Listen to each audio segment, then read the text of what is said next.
Thanks, Eric. Right now, Evangeline Parish is under a state of emergency after severe weather struck the area this morning, causing damage to multiple roads and homes. Trees and power lines are scattered on roads, making it unsafe to drive in some areas. Governor Edwards saying at least 50 homes suffered damages. One of those homes in Mamou was knocked off its foundations and onto Lance Meg Road. It has since been demolished and removed from the road.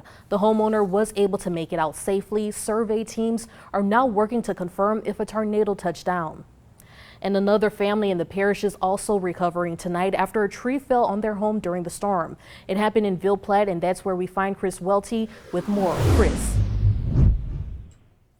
Hey, Kendria, seeing some of the storm damage firsthand across Acadiana, it's amazing that no one was seriously injured or lost their life. Right now, I'm standing in what's left of Ashley Godot's bedroom here in Ville Platte, and the damage quite significant. A tree came crashed while it was singing, and you see the rafters, the insulation, and even bits of shingles all scattered throughout her bedroom.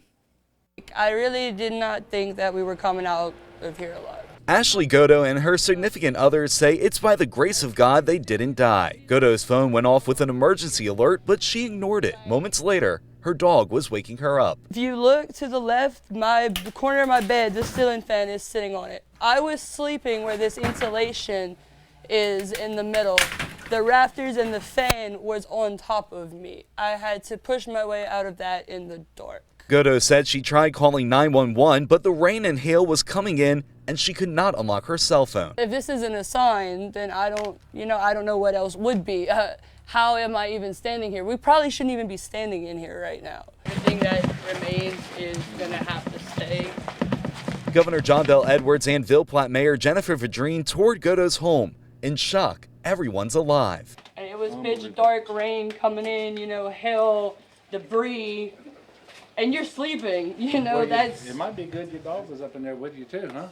Yeah, the dogs, I'm going to say the dog saved my life pretty much. Godot says she was able to salvage some priceless memories and a few other essentials. Like, this could have been a tragedy way worse than losing my house. So I'm going to go and just be thankful for what you got, because even though I have nothing right now, I'm alive.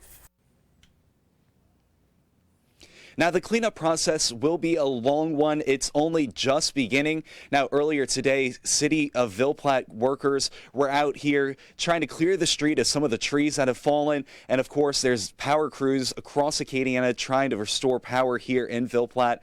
Now, as for Ashley Godot, tonight she's in a hotel room, I'm told, in Eunice. Live in Ville Platte, Chris Welty, KATC TV3. When I heard that roaring stuff and flipping everything, and I was flipping in, and something hit me on the side right there, a little on my shoulder, but other than that, I'm okay. Several trailers on Mars Rice Road in Ville Platte are damaged. Two flipped over, one was knocked off its brakes, and the roof flew off. The neighbors say everyone survived, but at least one man was injured when his trailer was leveled. And Governor Edwards plans to issue a statewide emergency declaration sometime this evening. The governor visited Ville Platte, viewing the damage from this morning's storm. Danielle Garcia continues tonight's team coverage.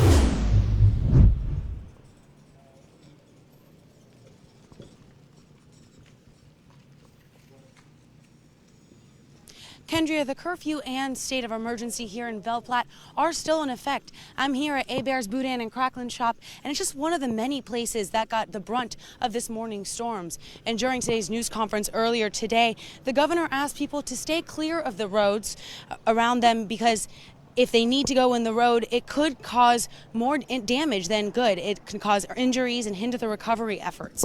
As we were driving in, we saw dozens of trucks coming to fix the power and several fallen trees. According to CLECA, more than 6,000 people in Evangeline Parish are still without power. The governor says many will be out of power for 2 or 3 days because some of the lines were completely destroyed. There will also be surrounding law enforcement coming in to help patrol. There were 3 reported non-serious injuries at the hospital, but Governor Edwards says luckily it wasn't worse. And so we're asking everyone to be extremely cautious. We've been very fortunate that there hasn't been a loss of life or a serious injury yet. Quite often in these types of natural disasters, when that's the case, we will have a serious accident or even a fatality when individuals go out and start the cleanup. Officials are asking those who need shelter to stay with friends and family, but if you do need assistance, then call the sheriff's office. And tonight at 10, I'll have more from business owners in the area who are picking up from this morning's storms. Live in Ville Platte, Danielle Garcia, KTC TV3. Right now, about 12,000 CLECO customers are without power. More than 100 workers were called in from other regions to help restore power. So far, 8,000 customers were able to get their electricity turned back on. And a reminder from CLECO, stay away from low-hanging or down lines. And Evangeline Parish students don't have school tomorrow, but not because of the storm. The day was already scheduled for professional development during last week's school board meeting. Teachers and staff must report to work. Trying to fill it up. In some gas stations in the parish, seeing a rush of drivers who are filling up on gas and food. While recovery efforts are underway, some residents we spoke with say they're not taking any chances. It's very necessary that you have a plan for a disaster event when it come around, that you're prepared and you're ready to go. And several of you have sent us videos and pictures of storm damage. Josh Anderson in Youngsville says he got a notification on our weather app that there was lightning near his house. He went outside to find the bark on one of his trees stripping off after being struck by a bolt. And in true Acadiana fashion, when someone is in need, the community shows up to help. A Lafayette couple lost their pear tree during the storm. The tree took off their gutter and damaged the roof. The homeowners didn't know how to remove the tree, and before they could decide, they say neighbors and strangers showed up to chop up the tree and move the debris. I've lived in Lafayette all my entire life. I know so many people just because I grew up here, and this is the way that we've always helped our neighbors in this neighborhood, and everybody in the world probably tries to emulate the good fortune that we have to live here in Lafayette. And coming up,